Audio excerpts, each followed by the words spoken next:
Indeed. Right. And you consent. And now let's see if we can go to screen share from beginning.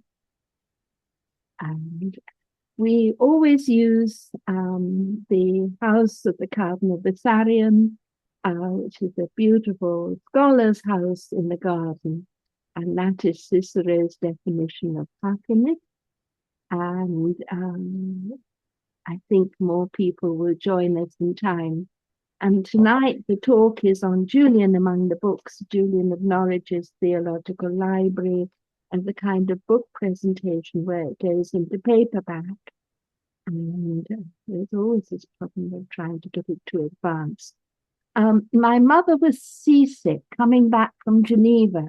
She and my father, journalists covering the League of Nations demise in 1936, war clouds looming over Europe, and she was raving about Julian the Apostate. So my father decided to call me Julian. But to his great disappointment, I was born Julia, the wrong gender, a saint who was crucified on Corsica, and defiantly I sought and still seek to keep my faith against all odds. But I internalized that contempt my father held for women, despised women, considering us inferior. I wrote my doctoral thesis on pilgrimage in Dante, Langland and Chaucer, all men, at Berkeley in 1974. The theme of this Academia Bessarion is dialogue, Gregory's dialogue between Benedict and Scholastica, and I love the debate that goes on in the Latin in that text. Catherine of Siena's dialogue, dialogues of spiritual direction of men to women, of women to men, of women to women, transcending gender barriers. There we will find martyrs to that dialogue, Saints Felicity, Perpetua, Agnes, Cecilia, Julia, Joan of Arc, also Marguerite Porete and Elizabeth Barton, Madame de Guyon and the Carmelite nuns of Compiègne. Their punishment could be being fed to lions, beheaded, crucified, imprisoned, exiled, burnt at the stake, hung, drawn and quartered, guillotined. My own learned Anglican nuns' graves in our 21st century have been exhumed and their bones cremated, and so forth.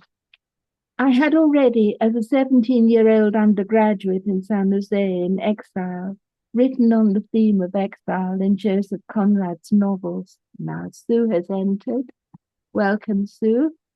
And then in graduate school at Berkeley, in the comparative literature seminar, I wrote a paper on exile in Dante, Professor Philip Damon suggesting it be my dissertation. But because I was majoring in English, it had to be also on English writers. I kept finding typological parallels between the three poets' writings, Dante's, Langland's, Chaucer's, that they shared European allegorical modes, where the author is present within the poem he writes, the reader and the author becoming one in their Emmaus Exodus journeying from folly to wisdom.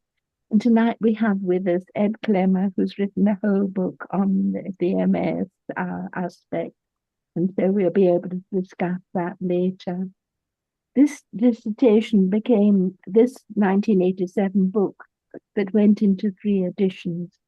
Then Professor Jane Chance asked me to write on Birgitta of Sweden, she also a pilgrim. Reluctant at first, not being a feminist, I next found myself journeying from library to library, the same libraries I had already frequented for manuscripts of Dante Alighieri and his teacher Brunetto Latino, now studying the writings of this woman who worked for peace in all of Europe. And this is the bride in her book, Birgitta of Sweden's Revelations, which I published first in 1992, which again went into 3 editions, first with Focus Library of Medieval Women, then twice with Brewer of Cambridge.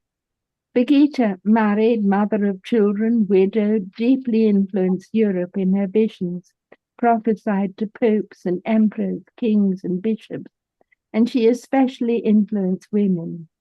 To do this, she surrounded herself with authoritative male supporters, masters, priors, bishops, hermits, cardinals. One of these, Cardinal Adam Easton, the Norwich Benedictine of Santa Cecilia in Trastevere, who would effect her canonization in 1391. I was reading about him in the Vatican Library in a large Latin tome, and then suddenly I wondered whether there was any connection with Julian of Norwich. So I came to Julian's study, as it were, by the back door, not by England, but by Europe and its Friends of God movement of men and women contemplatives. In graduate school, I had continued in the mode of despising women, believing, as I had been taught, that we are inferior, a problem. And I once tried to read Julian, but was put off by all that bloodshed. But to study Begita, I now tracked down the University of London thesis on Adam Easton, Benedictine, reading of his Hebrew studies at Oxford and Avignon, his manuscripts, including most beautiful Pseudo-Dionysius, and this is the invocation to the Trinity in that manuscript, a Victorine manuscript of the 13th century that came to Norwich in the 14th century, and Origen and the Rabbi David Kimye, and of the huge sums paid for trundling his books from Norwich to Oxford, Oxford to Norwich, Norwich to Oxford, and then from Rome to Norwich in 1389 for writing her canonization document. Then at his death again, many manuscripts shipped in barrels from Rome to Norwich Cathedral's library that the Carmelite John Bale listed later. His presence in Norwich always coincided with when Julian was writing her showing of love, except for what I believe was her last one, when he was already dead and she was free of his editorializing. Visiting Julian's cell and its adjacent library, I had found a list of her manuscripts in Paolo Molinari's book, so I now read the Amherst and Sloane manuscripts in the British Library and the Paris manuscript in the Bibliothèque Nationale, as well as the manuscripts now preserved at Stanbrook Abbey. But there was one manuscript that had been in Clergy House at Westminster Cathedral, but which Clergy House had now lost.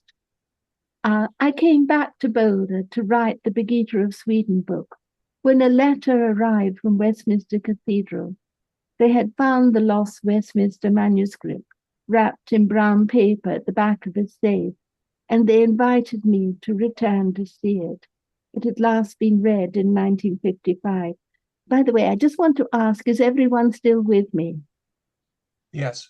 Good, right, because I can't see you at the moment. While journeying from library to library, this time I had also been journeying from convent to convent, to Sion Abbey in Devon, to Vadstena Abbey in Sweden, to Altomunster Abbey in Bavaria, to the ruins of the Paradiso Abbey in Florence, and also to my own Anglican convent in East Sussex at Holmhurst St. Mary. I had had the vocation since 6, but was always blocked, my aunt deciding I must marry at 20. I now found myself saying to Reverend Mother, seeing my former teachers in need of care, "Give me 3 years."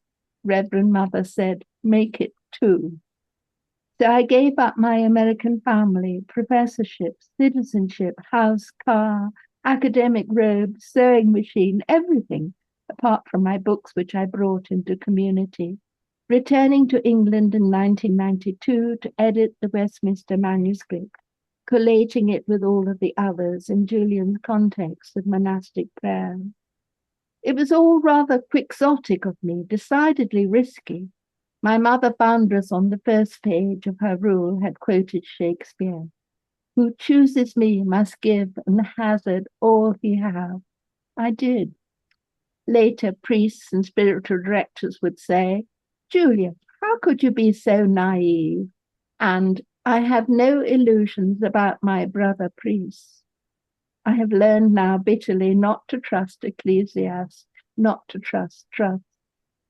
But from the start, there had been footnotes mentioning the research by Sister Anna Maria Reynolds Cross and Passion, and comments made by priests disparaging her. I asked for her Leeds University thesis through interlibrary loan and sat at the table in Hastings Public Library, aghast. She had already done, in war years, the work of editing all the Julian manuscripts, including Westminster's, brilliantly, using a microscope with microfilms, a word at a time, and also hand and peck typing. Her work had been suppressed and plagiarized, the plagiarized edition not nearly done so well as hers. I asked my computer guru, Irish in Leeds, if he could find her. 15 minutes later, the phone rang in the convent. I've found her, Tony St. Quentin said. She's in Kilcullen, County Kildare, and she wants to speak with you. Kilcullen is St. Bridget of Ireland's home. So I, an English Anglican nun, and Sister Anna Maria Reynolds, Cross and Passion, an Irish Catholic nun, now began the task of re-editing all the manuscripts of Julian of Norwich again, together finding we had made only 3 errors of transcription between our 2 versions, and that we could now, with my computer, exactly replicate these manuscripts, folio by folio, line by line, letter by letter, a labour of love, staying in each other's English and Irish convents to do so, a consonance between Anglicanism and Catholicism. While I was working on this edition, I lectured on Anchoress and Cardinal in Norwich Cathedral in 1998, and also led a retreat on her in Devon, staying with the Brigittine nuns at Zion Abbey, as well as giving lectures on her in America. This is the polyptych in Norwich Cathedral that Bishop Despense commissioned after condemning John Littester, King of the Commons, at the Peasants' Revolt, where we see Jesus' flesh as torn and hung, Julian describes in her vision, like Littester's drawing and hanging. I had to go into exile from my convent in 1996, continuing this work until its publication by Florence's Ismail in 2001. Then even this later version was to be suppressed and plagiarized by men. But it was a labor of love, and I'm glad I did it. Next, in 1993, was a publication in translation repeating the red letter words Jesus speaks to Julian and to us in red, and showing the temporal layers of her text that was published by Darton Longman and Todd in England by St. John's Abbey's Liturgical Press in America. When I had had to leave England in poverty, I begged the sisters just for my own books, which was accepted because it was in the customary that scholar sisters could keep their books if they left, a basket of their Hebrew books and some bookbinding equipment. As soon as William Morris type font became available on the web, I took to creating limited editions, including this one of Julian's Westminster manuscript, which replicates its layout but in translation. I love its obstetrical opening, its O Sapientia, Advent antiphon, so scorned by the male plagiarist. I also did other limited editions, such as Reverend Malcolm Guite's on reading the Commedia. And James Hogg was editor in Salzburg of the Analecta Carthusiana, and I was delighted when he published this edition in 2006 that I found during my Begita research of a manuscript and of Julian of left behind in the Bibliothèque Mazarin collections with 1L, written by an English nun in exile on the 100th anniversary of Father Augustine Baker's encouragement of them in the 17th century to work with medieval manuscripts, including Julian's showing of the 14th century. James Hogg was a Scottish nobleman who became a Carthusian, then married and a university professor, and called his 100-year-old parrot Paula, pretending she, like Paula to St. Jerome, did all his secretarial work. I used to love it on the telephone, hearing his voice bark down the line, "Hogg here." He specialized in publishing research on the Carthusians, the Bridgetines, and on Julian of Norwich. Among them, long ago, this book by Brand Pelfrey, which I then retypeset and helped Father Brendan Pelfrey republish in 2013. I'd also helped Teresa Morris publish a complete bibliography on Julian and related writings in 2010, and I have boxes of all of the published essays up to that point, which I hope to give to any library that wants them and can use them. I especially love writing this book, Anchoress and Cardinal, Julian of Norwich and Adam Easton, Benedictine, which James Hogg published in 2008 in his Analecta Carthusiana after Sismel rejected it. Giles Constable of Princeton's Institute for Advanced Study had read it on my library table in this cemetery. First, I had despised women, including myself, then had gone through a phase of anger against men. Finally, I reconcile that anger into valuing relationships between the genders in the field of theology. This book begins with the pairs Jerome and Paula and her daughter Eustacia, Benedict and Scholastica, Guia de Crasonesa and Marguerite Porete, Adam Easton and Julian of Norwich, Augustine Baker, and the English Benedictine nuns, descendants of Thomas More and Thomas Gascoigne in exile and more. I particularly changed our current scholarly use of primary text in smaller type as less important than our modern commentary, to placing the primary text in larger font, my own humbly in smaller font. Humility in editing text is crucial, but unfortunately modern publishing houses don't go along with that convention.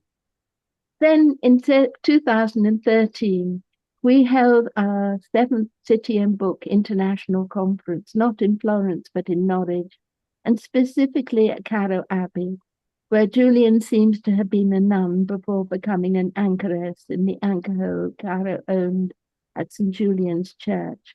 Our proceedings are published at Julian at Carrow and Umiltan.net. And here are the wonderful participants, including Santa Indira Bhattacharjee and Gabriella De Lungo and Malcolm Gwaiti and Yang, who came from Korea and so forth.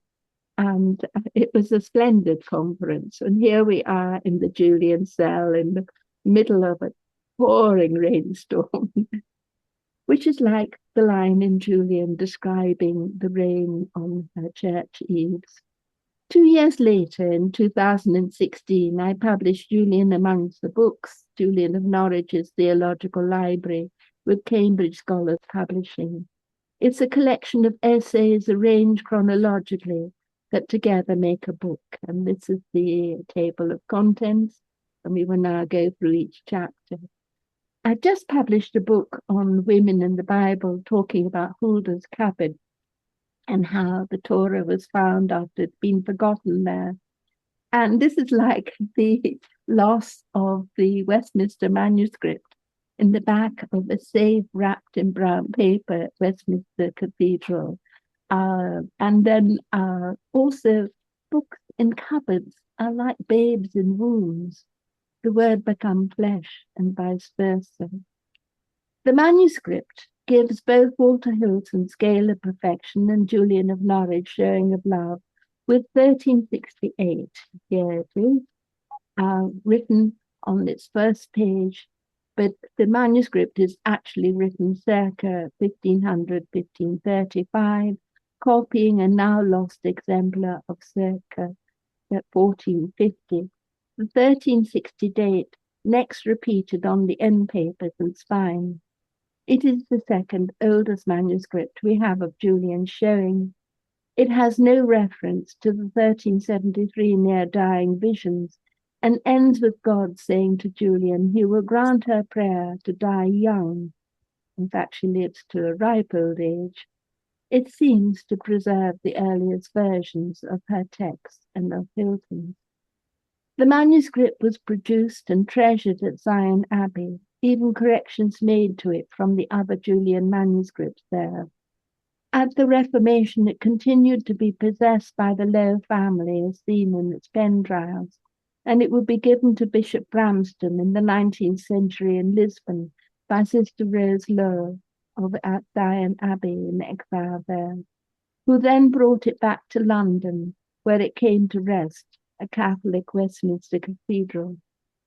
Christopher de Hamel told me of another Zion Abbey manuscript, a Psalter, which lists John of Beverley and Birgitta of Sweden in its calendar of saints, and where a Zion nun forced to marry and bear a child at the dissolution of the monasteries writes on its end paper, somebody wants to be admitted, welcome. And Eleanor Mounds Lowe was born into this world upon the Innocentest day in the morning between 12 and 1 of the clock, the year of our Lord 1543.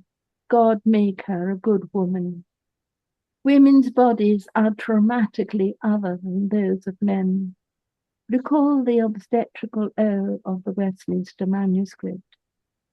Then, because I was editing the Westminster Julian manuscript for the Lambeth Diploma in Theology, a degree programme started in the Church of England by the sisters of my learned community of the Holy Family, Anglican bishops Geoffrey Rowell and Eric Kemp arranged that it be taken away from the Catholic Westminster Cathedral and given to the Church of England Westminster Abbey Library and Monument Room for an Anglican ordinand to submit as his thesis instead. Meanwhile, my colleague, Professor Edward Nolan, also Anglican, who would have my draft transcript published in his posthumous Cry Out and Write in 1994, and I were forbidden to see it. This because the bishops were arranging to steal our endowment for women's theological education and shut us down. So Julian became quite political. Edmund College sneered at the Westminster manuscript's opening as careless dictography, as repetitious. However, all the manuscripts carefully and most emphatically replicate this repetition.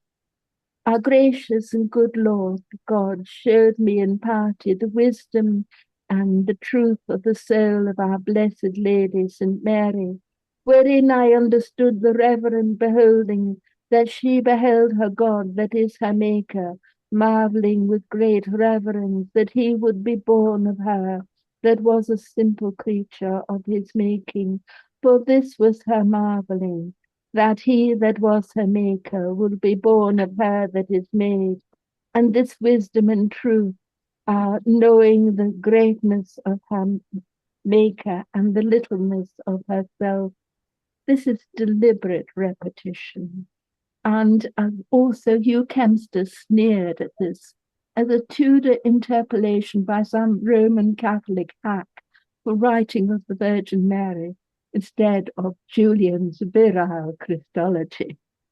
But the obstetric opening echoes the O Sapientia Advent antiphon that Mary sings to her yet unborn child in her womb, and also Margaret Poreti's opening to the Mirror of Simple Souls on her book as the Word about to be born, and Birgitta's vision of Mary at the Nativity greeting her babe. Thus we, the reader, contemplate on Julian, who contemplate on Mary, Russian dolls, Chinese boxes, mise en abîme, all of us, male and female, gestating the Word, Christ within us. Julian, in this text, sees God in a point, sees God as mother, God as I it am, genderless. She sees the entire cosmos as if a hazelnut held not in God's hand or the king's, but in her own and ours, her text deifying her and ourselves in that humility, seeming little, because we are in the presence of the Creator. And now I'd like to read Malcolm Guite's poem, O Sapientia. I cannot think unless I have been thought, nor can I speak unless I have been spoken. I cannot teach except as I am taught, or break the bread except as I am broken. O mind behind the mind through which I seek, O light within the light by which I see, O word beneath the words with which I speak, O founding, unbound wisdom finding me, O sounding song whose depth is sounding me, O memory of time, reminding me my ground of being, always grounding me, my maker's bounding line defining me. Come, his wisdom, come with all you bring. Come to me now, disguised as everything. And I love the way at Caro Abbey we intersperse the scholarly papers rather dry with the splendid sonnets. Now, chapter 2, Julian's showing in a nutshell. This is rather technical, describing the manuscripts. Julian's manuscripts survive from being preserved, first by Brigittines at Sion Abbey and in exile in Mechlin, Rouen, and Lisbon, then by Benedictine nuns in exile at Cambrai and Paris. I see the Westminster manuscript of preserving in the early 16th century, a text perhaps first written in 1368. The Paris manuscript is written in the reign of Queen Elizabeth, dated by its Flemish watermark as of 1580, and is part of a project where the Sion Abbey sisters came back to England in disguise to publish books of contemplative theology. It presents a text edited by a male and modelled on Birgitta of Sweden's Revelationes, modelled in turn upon St. John's Revelations, and gives Julian's near-dying visions of 1373, but written, it says, later in 1393. Afterwards, this Sion Abbey text will be preserved by Benedictine nuns in the Sloane and Stowe manuscript and the Serenus Cressy first printed edition. These manuscripts preserve the carefully edited and padded long text. Julian declares, this book is begun by God's gift and his grace, but is not yet performed as to my sight. Finally, she's able to again write her own version of her showing of love. Her previous male editor, now dead, Adam Easton, dictating this short text to a male scribe in the Amherst manuscript in the British Library, who carefully dates it as being written in 1413. Although most of the Julian scholars say, of course, it has to be much earlier, just after the 1373 vision. In it, though, she complies with Archbishop Arundel's 14:8 constitution, protesting she does not teach. This would, of course, her to be burnt at the stake if she was found teaching and using the Bible in English. And she removes almost all of her translated biblical references. And I'm just going to read the text. And in this, she showed me a little thing, the quantity of a hazelnut, lying in the palm of my hand as it had seemed, and it was as round as any ball. Only the Amherst and Westminster manuscripts are on parchment. All the others are paper manuscripts with watermarks that help date and place them. Only the Amherst manuscript is written by a male, but which has corrections to ice-skips that could just possibly be Julian's, which we will see in chapter 8. Westminster and Paris are written with careful rulings to assist in setting them in type and print. Chapter 3, Julian's Judaism. In my convent, I was also studying Hebrew from the books my sisters had used in the past when tutoring the Lambeth diploma. I'd wanted to learn Hebrew, as my teachers had done so, and also because I was editing for Penguin Elizabeth Barrett Browning's poetry, knowing she had had Hebrew as a child. The first lesson in Hebrew is where God creates all, each time saying it is good, it is tov. Elizabeth Barrett Browning uses those passages in Aurora Leigh, her 9-book epic poem, and Julian of Norwich uses those passages in her showing of love, and also many other passages translating directly from the Hebrew. 2 centuries before the King James Bible. The penny dropped.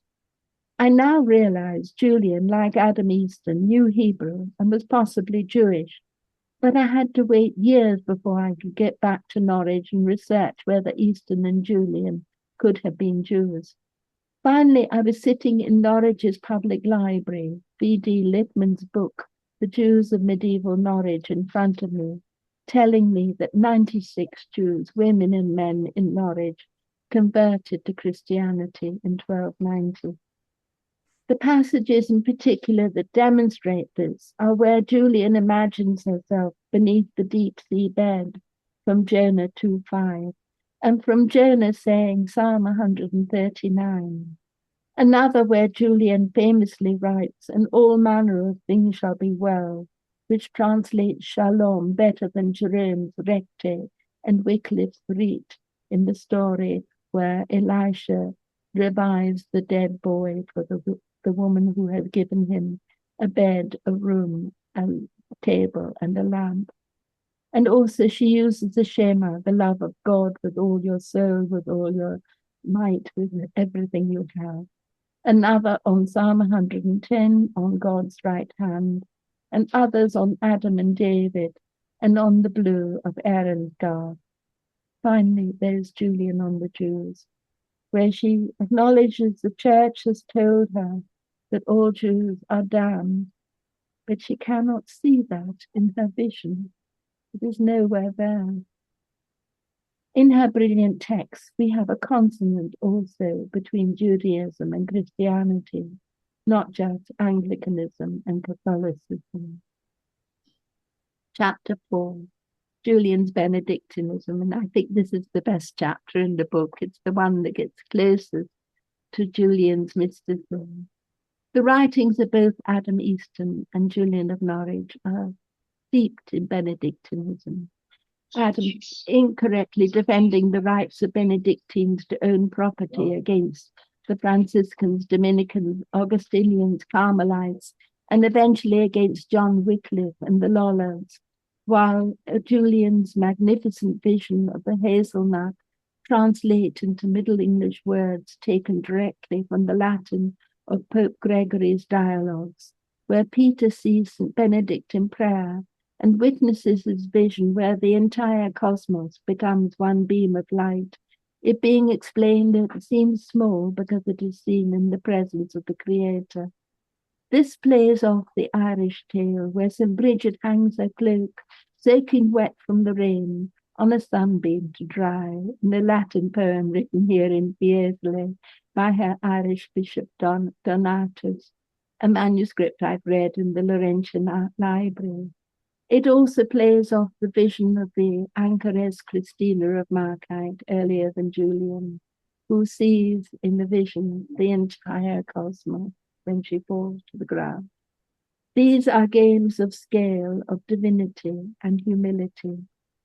I believe that Julian sought to be a nun at Carrow Priory, perhaps that she taught girls there as a lay sister. She describes herself as teaching the ABC twice in her text, and that was where she became ill, the mother prioress closing her eyes, believing she was dead.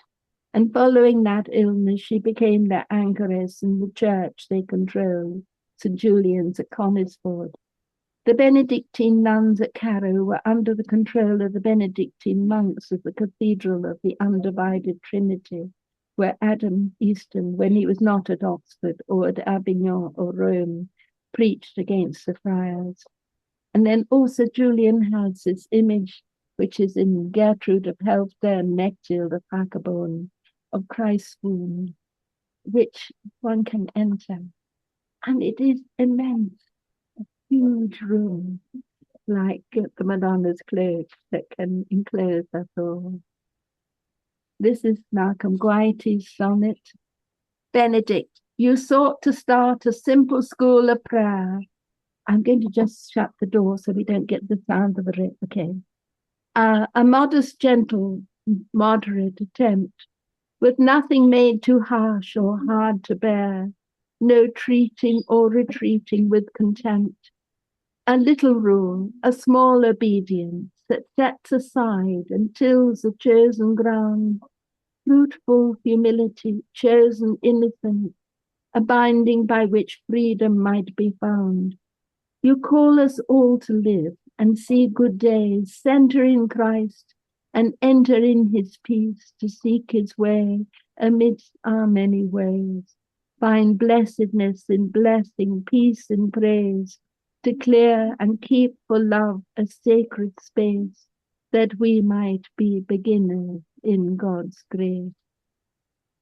Chapter 5, Anchoress and Cardinal. Reading the Acta Sanctorum in the Vatican about St. Birgitta and Cardinal Adam Easton sent me to the 1955 University of London doctoral thesis by John McFarlane on this Norwich Benedictine who taught Hebrew at Oxford, preached against the friars in Norwich, supported Pope Urban VI, wrote the Liber Regalis for the coronation of Richard II to Anne of Bohemia, and of the blue of Aaron's garb from Jerome's letter. I'm going to have to get that radio shut down. I'll be right back.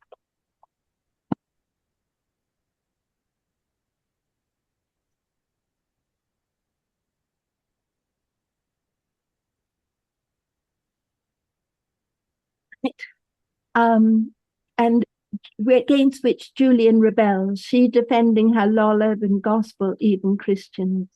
Then Urban VI in paranoia imprisoned and tortured him, killing the other 5 cardinals with him. Julian's long text allegorizes that dungeon trauma in her parable of the Lord in Aaron's blue and the servant who is Adam.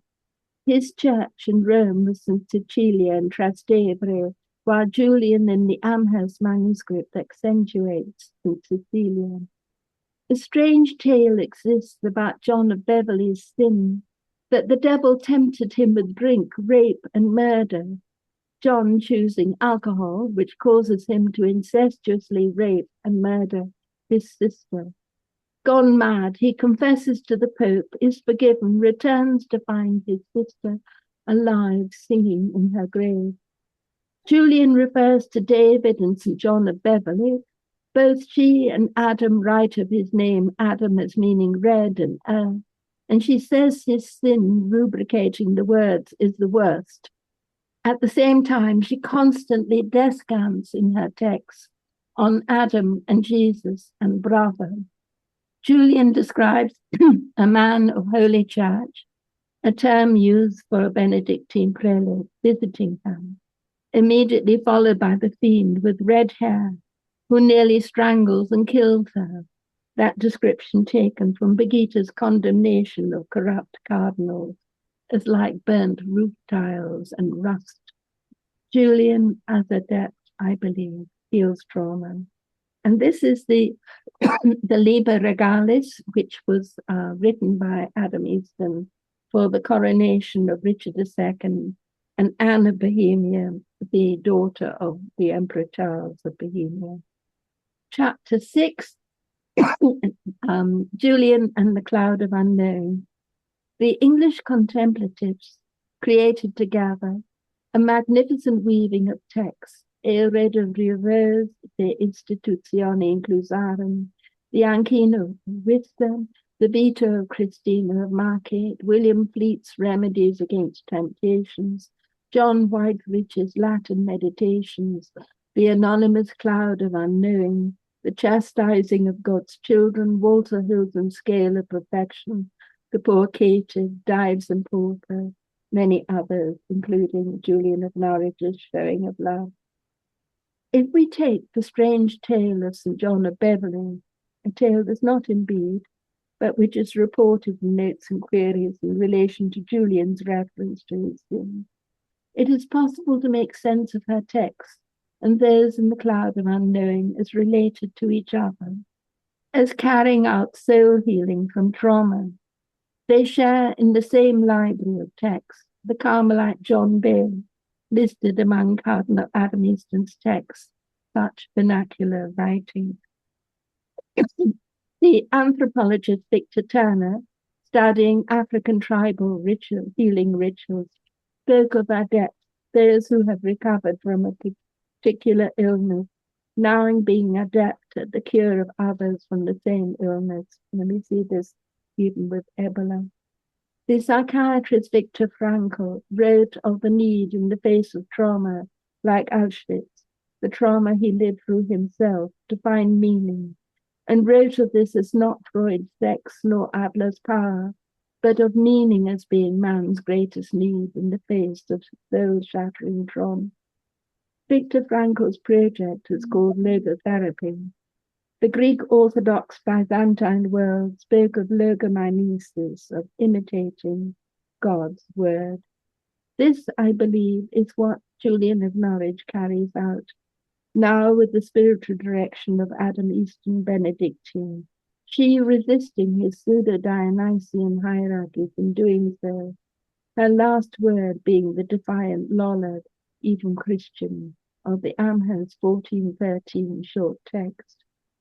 I found this truth myself while soul-shattered from clergy abuse in the Church of England, but carrying on with editing Julian manuscripts, my faith returning with every page, returning to meaning, to sanity, to humanity. Chapter 7. Saints, secretaries, scribes, supporters, St. Birgitta of Sweden and Catherine of Siena.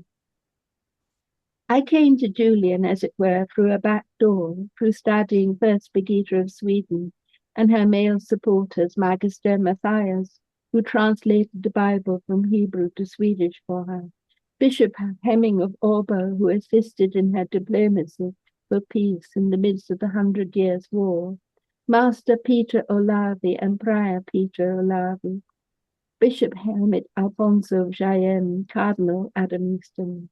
All helped her write her Revelationes, helped her learn the Latin she needed for this in a collaboration across genders. Though she found the mosaic of 12-year-old native Latin-speaking St. Agnes her best teacher, women do learn best from other women. At Birgitta's death, the Pope appointed Bishop Hermit Alfonso to be Catherine of Siena's spiritual director, and she immediately began to write, or rather dictate, being illiterate, epistles and her dialogue, often to several scribes at once, while, they say, she levitated.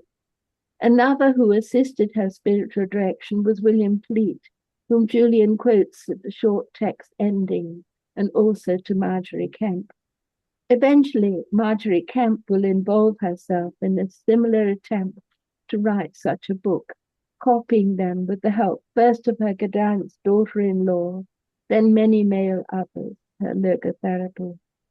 That Julian's text so often repeats material from Birgitta of Sweden, from Adam Easton, from William Fleet, and from Catherine of Siena, teaches us she's part of their textual community.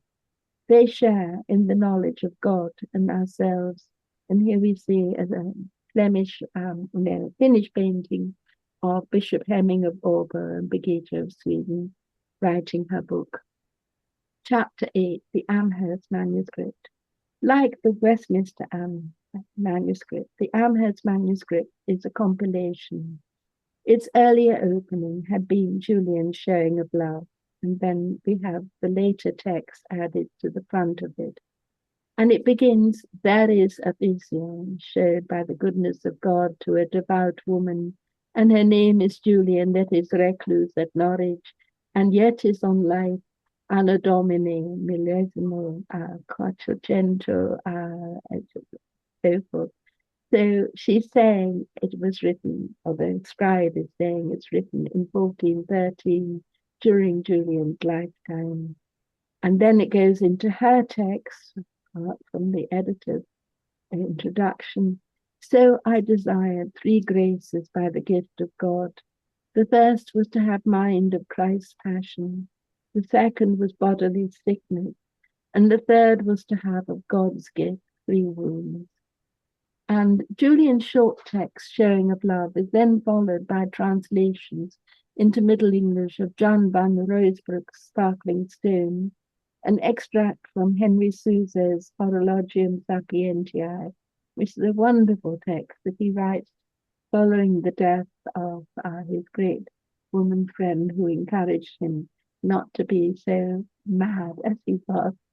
And then Margaret Porete's Mirror of Simple Souls, for which she was burned at the stake.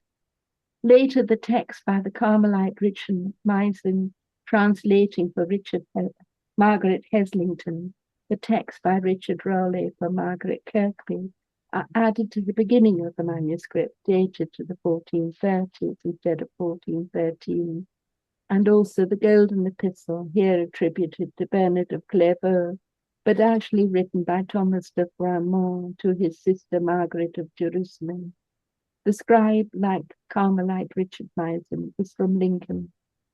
Back in the 1990s, I worked with the British Museum creating the website on O'Neill's.net about the Amherst manuscript. Sadly, all the electronic work at the British Library was hacked and lost, including their preservation of my site's essays. And then these are the corrections to the eye skips, and they're by a different scribe than the one writing the text.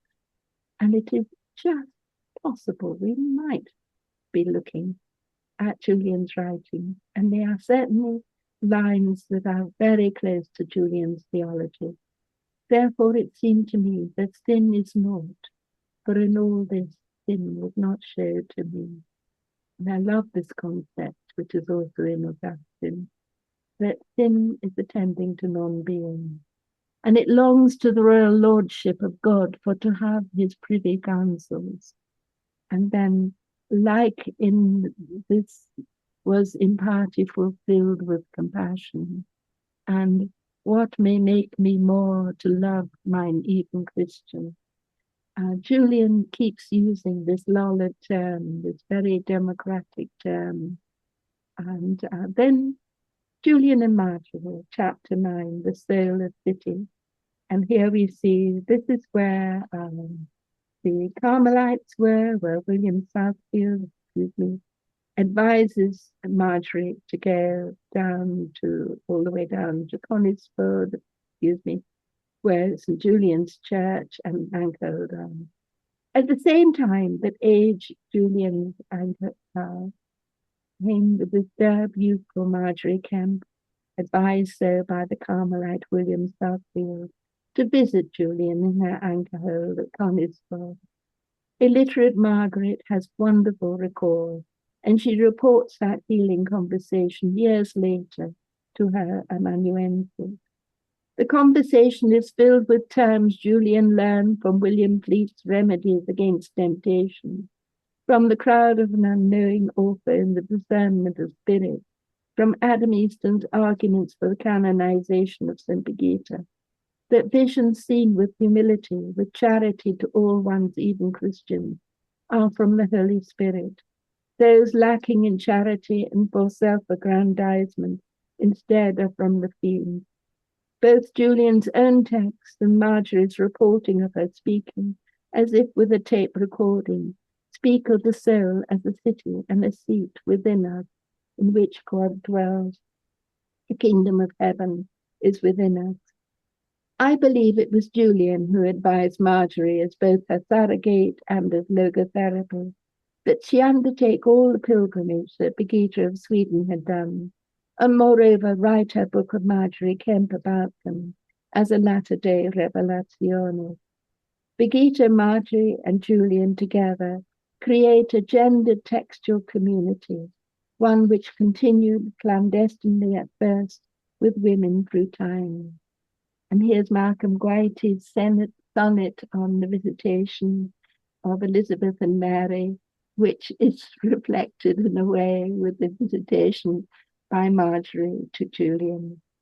Here is a meeting made of hidden joys, of lightnings cloistered in a narrow place, from quiet hearts the sudden flame of praise, and in the womb the quickening kick of grace.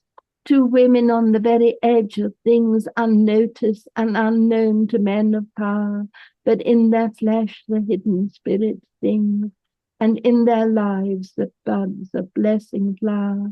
And Mary stands with all we call too young, Elizabeth with all called past their prime.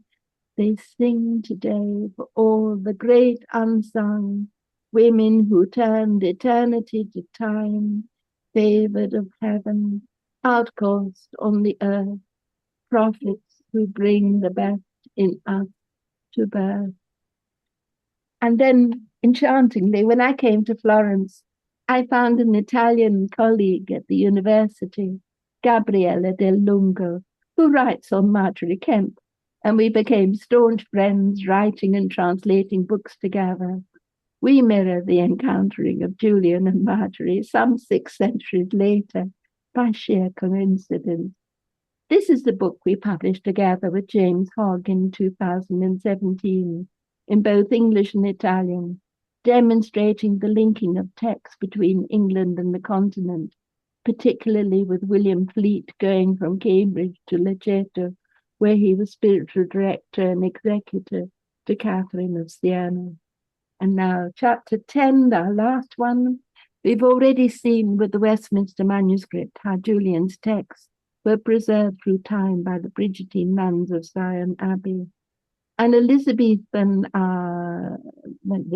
came to their abbey at Lisbon, then fled with an Elizabethan pirate, Thomas Robinson, came to their abbey at Lisbon, then fled with loot and published a scandalous book in 1622, causing the Catholic recusant families to now found a Benedictine abbey for their daughters at Cambrai, where Gertrude and Bridget Moore, Catherine and Margaret Gascoigne, descendants of Thomas Moore and Thomas Gascoigne and Barbara Constable, became Benedictine nuns. And this was the text that Bridget Moore writes out about her sister.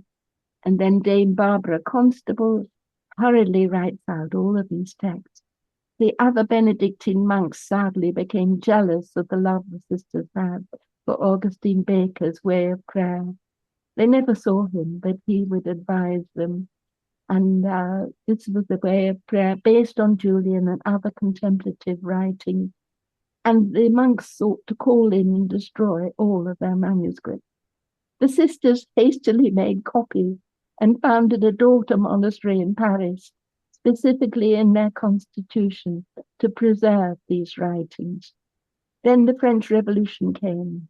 The nuns of both houses were nearly guillotined. The manuscripts at Cambrai were catalogued by their schoolgirls, then lost.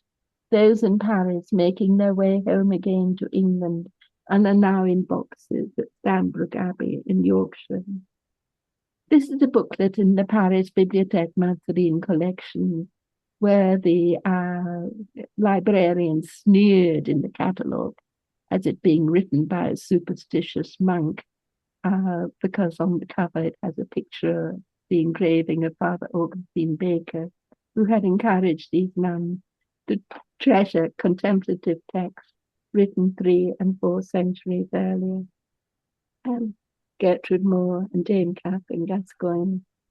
And now this is Edward Clemmer's book, and he is with us from Malta. And this is his very complete and more recent book on Julian the Nine. And then we are now working on a Julian-related manuscript in Norwich Castle of spiritual direction that I really love.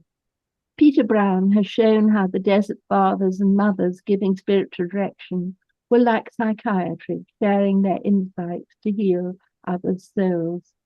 Julian, I believe, went through trauma, possibly incest and clergy abuse from Adam, who then repents and he assists her healing by having her write her logotherapy, as well as writing to her those rather patronizing treatises in the vernacular that John Bale notes, which may be the cloud of unknowing cluster of text.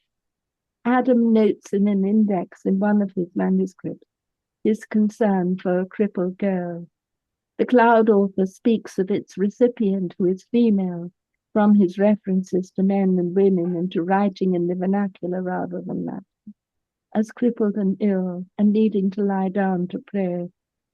And then I think this is going to be the story of it as written to Dame Emma Stapleton by Dr. Adam Pennington, and this is a page from it, the transcription. Now let me tell you a story of Juliana Dresdner, who we are working on this book together.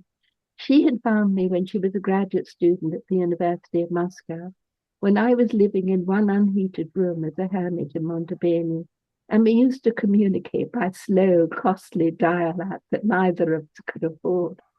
She came to Oxford, published her brilliant translation into Russian of Julian of Norwich's Showing of Love, wrote on St. Margaret, patron of childbirth, while birthing two children, a girl and a boy.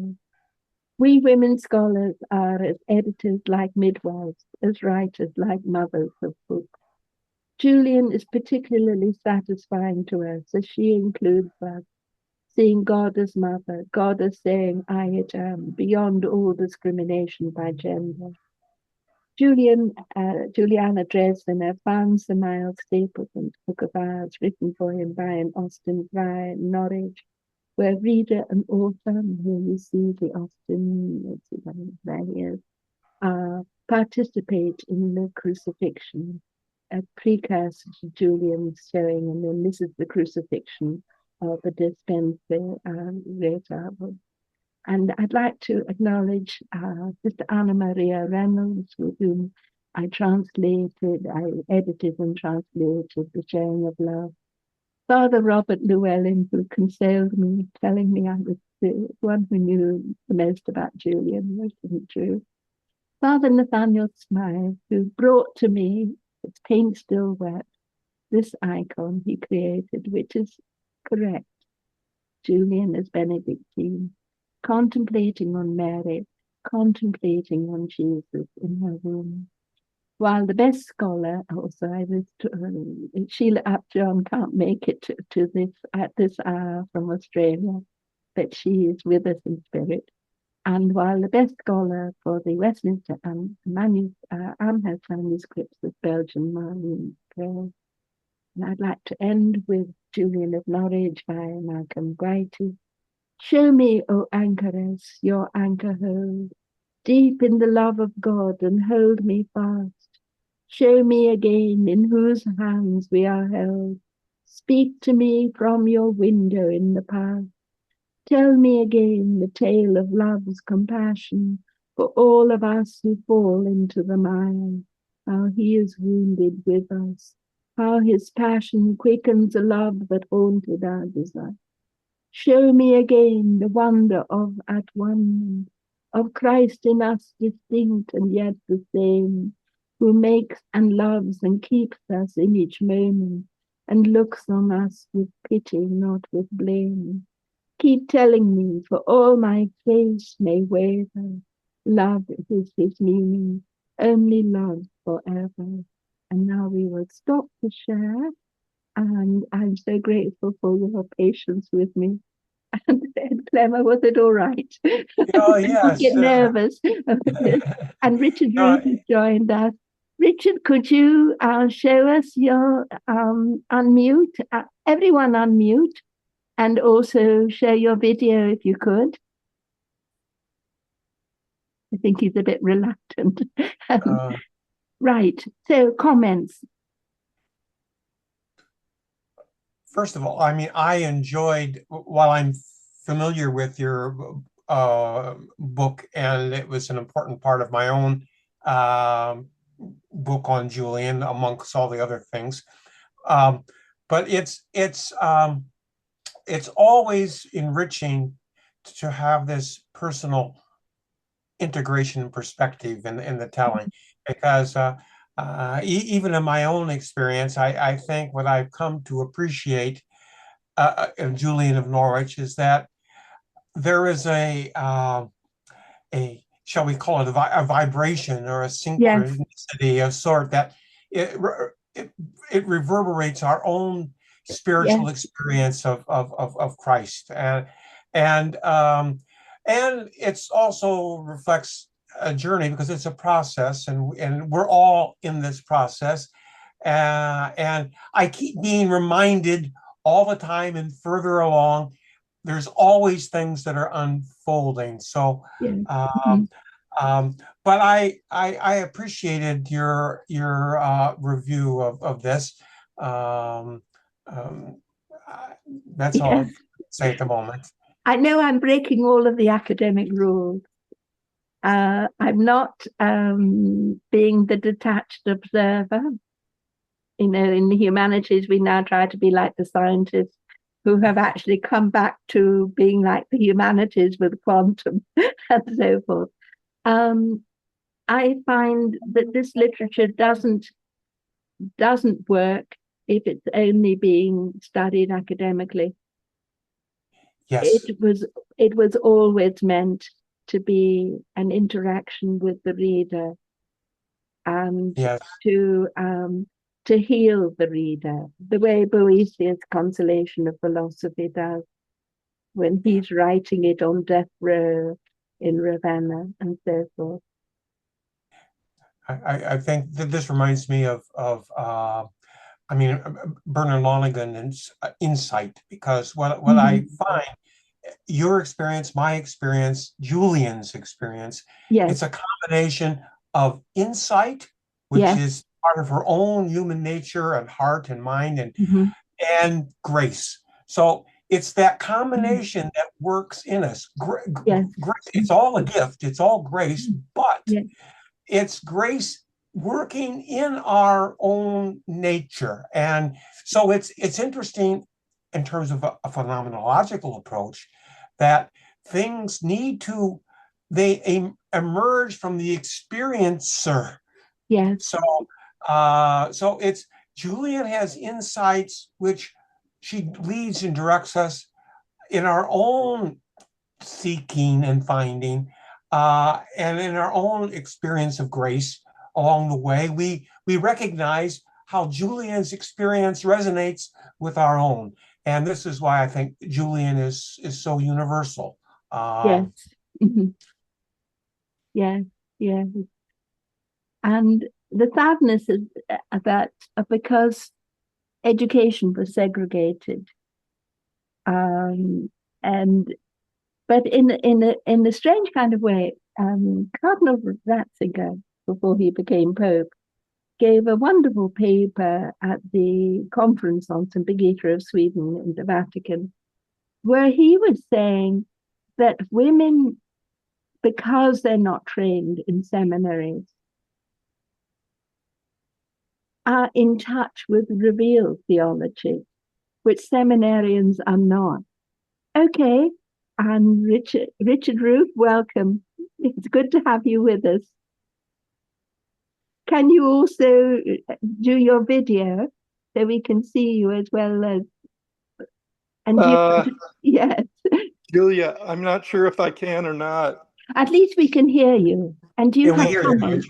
Julia, I joined kind of late, so my apologies if you covered this, but I was wondering if the plague pandemic played a role in her decision to withdraw from secular society and live a prayer devoted, secluded life. I think that the plague was sort of, like our COVID, a kind of trauma. But we did sort of get over it, didn't we? Right. But what I put together, the note in an index in an Adam Easton manuscript, where he's concerned about a crippled girl. Right. And my image of Julian, thank you. My image of Julian is that she is of Jewish ancestry in Norwich, converted to Christianity.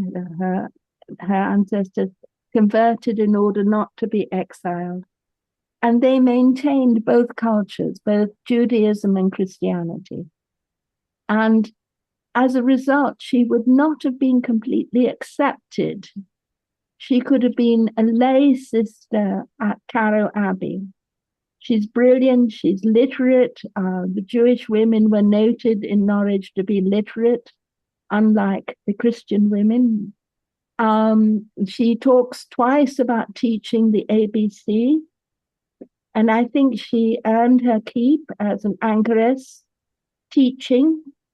I think she had probably been a lay sister, but not accepted for profession at Garrow, and chose to become an anchoress and continued, as we find the anchorite in Lynn, who does this beautiful Latin English dictionary full of children's games. He earned his keep teaching boys. She would have taught girls and boys their ABC so that the boys could become priests and the girls could become nuns. And she then, by 1413, has no right any longer to teach because Archbishop Arundel has said that lay people and teaching the Bible in English, they would be burned at the stake, especially women teaching. Wow. So at that point, people start leaving money to her in their wills because she no longer has the ability to sustain herself economically. Welcome. And that's the way I sort of, we know she, in the will, she has 2 servants because she can't go out and shop and so forth. But she lives by Parmenter Street, which is where they made the parchment that she would have written on. She lives near the Augustinian Friary, and then farther away is the Carmelite Friary, but they know about her. They send Marjorie to her. So you can see that there's a network of people who appreciate her. But at the same time, she's a bit of a misfit. She's crippled and Jewish. She's not going to fit in easily, marry, and so forth.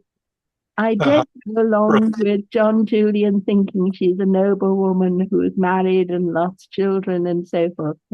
That doesn't seem to fit with her.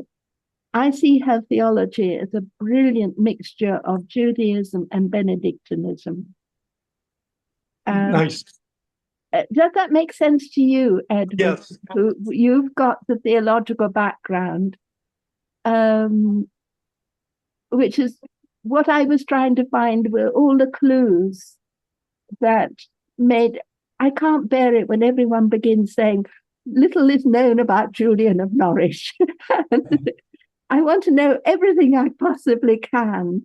And that means sort of testing everything, reading all of the manuscripts, the Norwich Castle manuscript, the manuscripts that had been at Norwich Cathedral, everything I could find out about Adam Easton, and listening to her text where she's constantly talking about brothers, and the texts that swirl about her, stories about brothers and sisters, and seeing, to me, it rings true, the strange story about John of Beverley. And I think it explains a lot of her.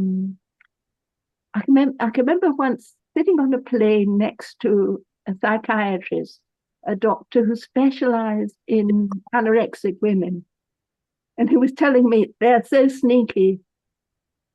And I was trying to tell him, look, allow them power. You've taken all their power away, and the only power they have left is to starve themselves and die. You must allow them freedom. And this is what, in the end, you see Julian doing, writing.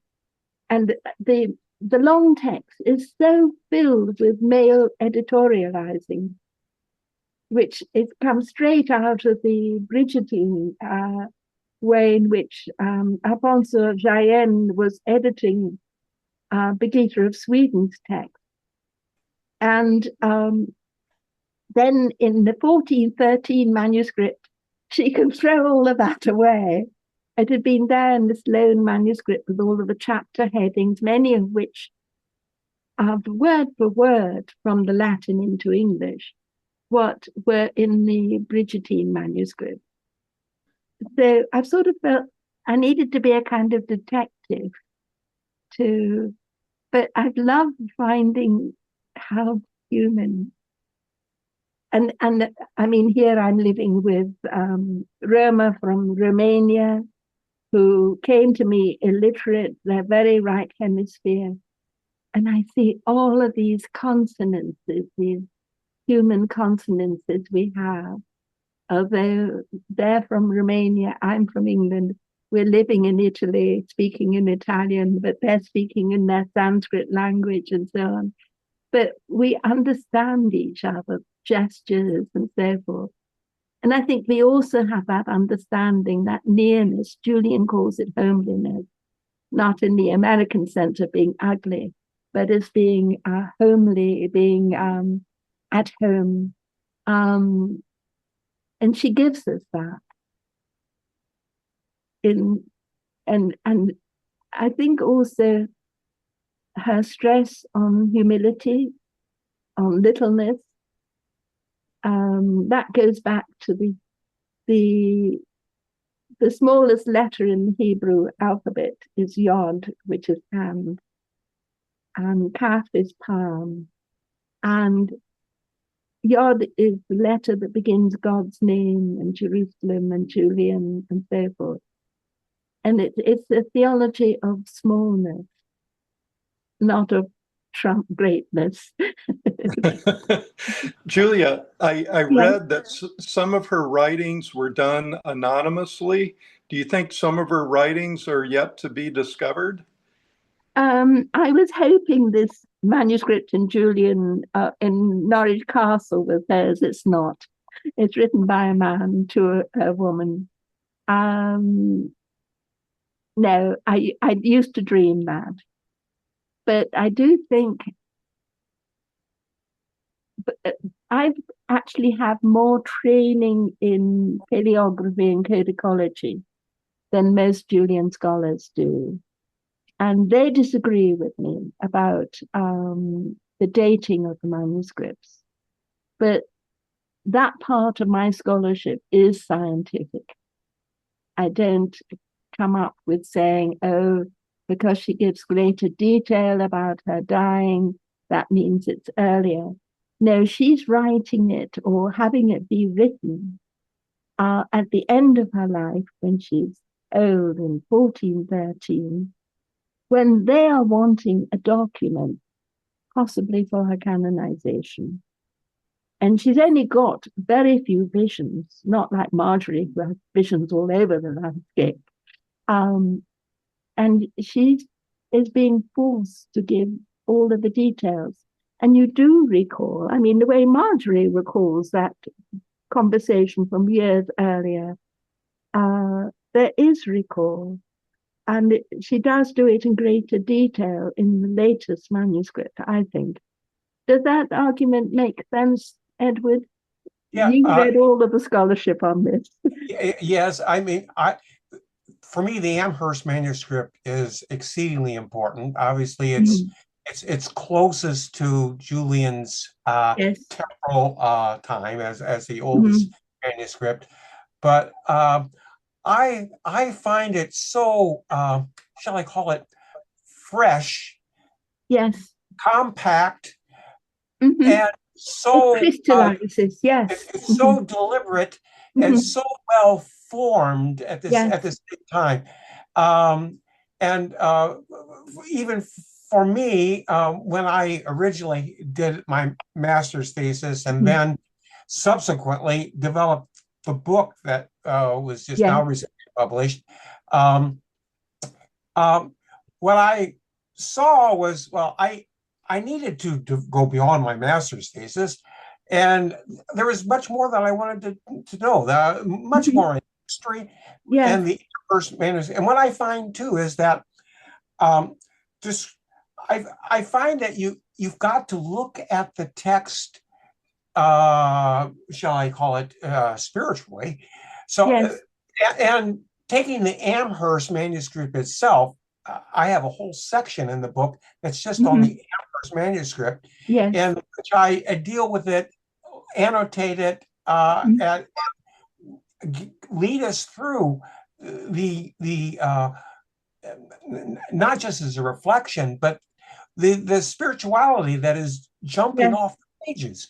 Right. And so to me, if people put the short text aside, thinking, oh, it's just a short text, it's abbreviated, or it's not the long text, which must have everything. For me, the Amherst text is I am most comfortable with that text in its enrichment. The long text is important. I prefer Sloan text as a basis for being closer to the thought and the Norwich dialect, 14th century manuscript. Yes. So in terms of a phenomenological perspective, in terms of how things arise from Julian and how we are to also participate in this, or how we are to understand it, I think we need to really look closely at the Amherst text. I do too. I can remember, I can remember going from my convent to the British Library to read it. And there I was reading it. And I went into ecstasy, and you can't do that in the British Library. It was so intense that I actually had to return the manuscript and go back to the convent on the train. It was just overwhelming, and it actually stopped me from being able to work as a scholar on the text. And then I realized also Mechthild von Magdeburg, who was a wonderful woman contemplative. She'd been a beguine, and then she shows up with the nuns that helped her. And she's old and blind. And she'd been writing this wonderful, A Flowing Light of the Godhead, her book. And she did a final crystallized short version of it at the end of her life. And this is the way I feel the Amherst is. She doesn't need the parable of the Lord and the servant any longer. Adam Easton is dead. She gets everything in except that. And it is crystallized. And I've sort of been going through this crazy time right now where I'm publishing book after book, where all the data I've assumed over 89 years and so forth is now crystallizing. And the books are sort of coming out of the end of my fingertip. It's an extraordinary experience. And I think that happened with her. She had said, it's not yet performed, she says, in the long text. And then she performs it. And it is a performance because she ones herself with Jesus. Yes. Yeah, she's really, I think I feel like I understand Julian more personally with the Amherst text.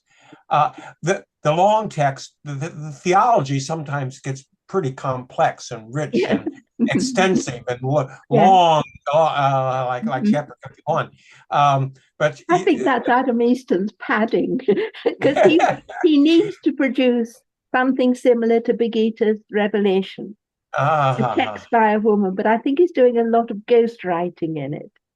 The way he structures it. Remember, the structure doesn't completely work. Yes. Sets up the scheme, and it doesn't follow it. Yes. It creaks at the joints and so forth.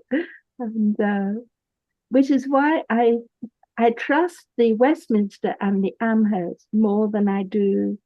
I feel that the long text is an important text, but it's a contaminated text.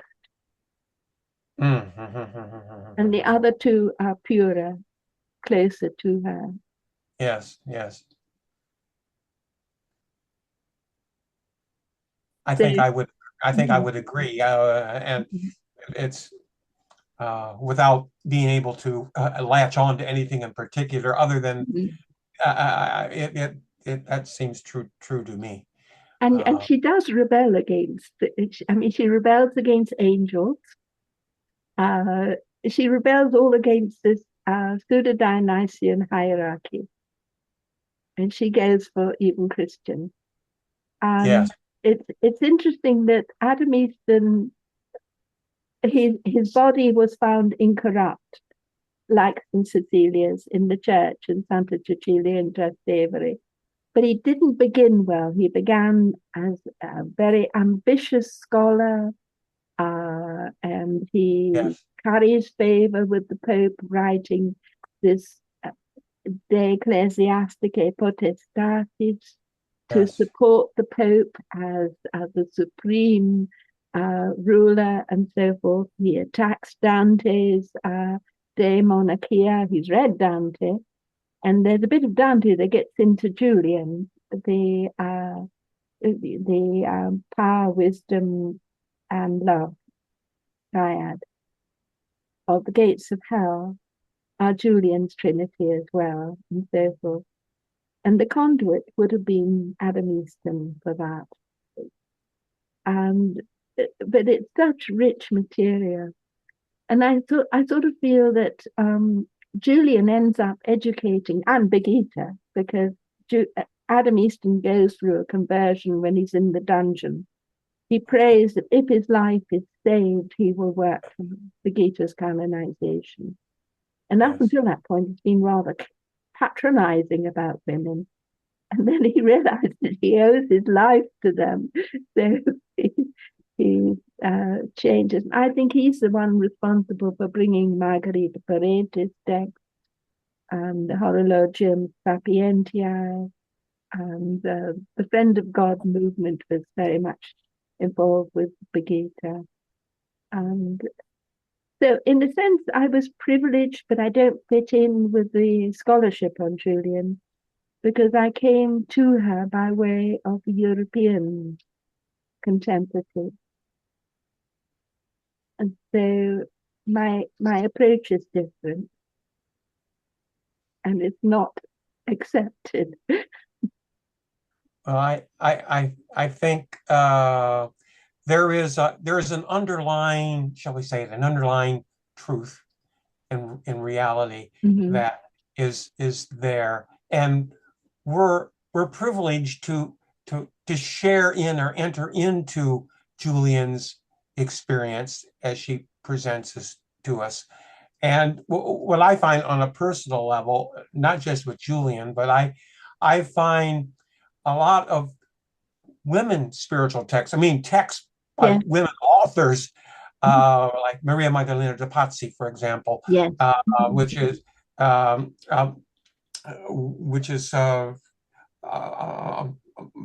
marvelous Carmelite.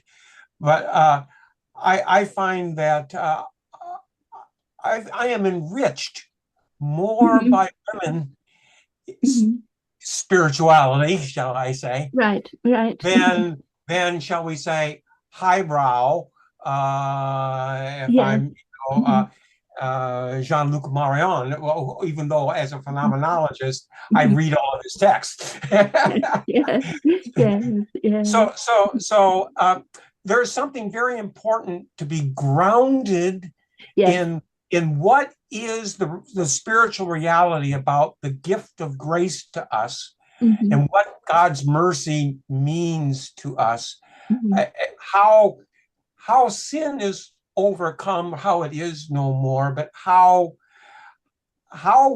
we are saved and divinized, what the love of God really means. So we spend a whole lifetime discovering what the love of God actually is, and more increasingly we become wiser and more humble, and we discover it ultimately. But it's I don't know how else I want to say it, but I think that spiritual dynamic of what is God's intervention in our lives, Julian presents it for us. Yes, and this is what fascinates me now with working with this new manuscript, the Norwich Castle manuscript, which is by Carmelite. for the Carmelite Emma Stapleton anchoress. What's lovely is that Adam Hemlington in it says, no one should be excommunicated because Christ communicated Judas. And then he goes on to say, Judas's worst sin was not betraying Jesus. It was despairing of Jesus's mercy. Yeah. Yes, that is really powerful. Yes, it's we don't appreciate fully enough the mercy of God to us, and sometimes we get really confronted by that fact, and in our humility, and in whatever grace God then bestows. But it's an interaction. We are subject to this mercy, and we'll more fully appreciate it beyond the grave, but we have insights into it in the here and now. Yes. We've now talked for an hour and a half. I'm so grateful to you for all being here. And it's recorded, and we'll be able to share it with others as well. And we're hoping that Edward Clemmer will also organize another session where he talks about his book. I'll be happy to. Happy to. Right. And so, Edward, would you like to say a prayer? Yes. Oh, Lord, we thank you for this opportunity to be together with one another and to enjoy your love among us, and to experience your grace in our lives as we journey through our life where you lead us. Amen. Amen. Amen. Amen. Thank you, everyone. Bless you. Julia. Thank you. Yes, Richard, did you want to say something? Real quickly, I'm getting on an airplane in about 3 hours, flying first to Amsterdam. I get to Florence at 5 p.m. tomorrow. So I would love to, I'll be there for 2 weeks. I'd love to come by and say hello. Great. We've done some wonderful maps, treasure hunt maps for exploring Florence. Yes. And so you can have it, make use of those. What day next week is the cemetery open, Julia? We're open all weekdays, and you can also always ring the bell outside of the hours. Right. Okay. Fantastic. I get there tomorrow. I'll be in Florence tomorrow at 5 p.m. Great, Richard. Thank you for coming and joining us. Right. Okay, thank you. Thank you, Julia. Good night, everyone. Thank you. Okay. Good night. Thank you. And now I need to find how to, I'm not, down here, let's see, end, Okay. Right, good night. Good night. No, that's not working. By end meeting for all.